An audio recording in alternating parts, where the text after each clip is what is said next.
से देखा, चपले रहल हरदम भैया नरम भौजी गरम कि भैया नरम भौजी गरम बहुत गरम भैया।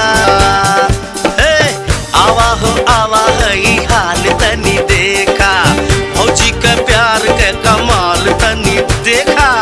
आइल बजब से ही गवना करा के, भैया के रख ले बा मुर्गा बना के।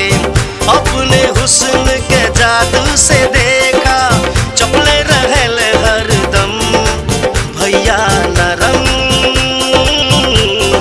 भौजी गरम के भैया नरम।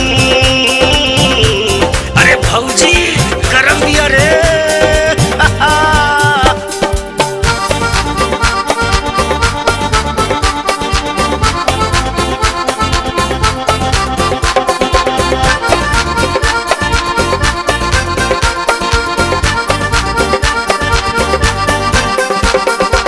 बउआ दबावे देखा सिर दबवावेले, सगरी बदन यहाँ पर तेल लगवावेले। चूल्हा चौका करावेले भौजी, साड़ी ब्लाउज बिछवावेले भौजी। चूल्हा चौका करावेले भौजी, साड़ी ब्लाउज बिछवावेले भौजी।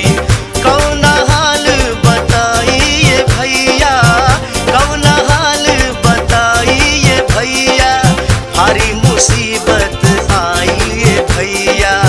कौना हाल बताइए भैया, भारी मुसीबत आई ये भैया। की त छोड़लस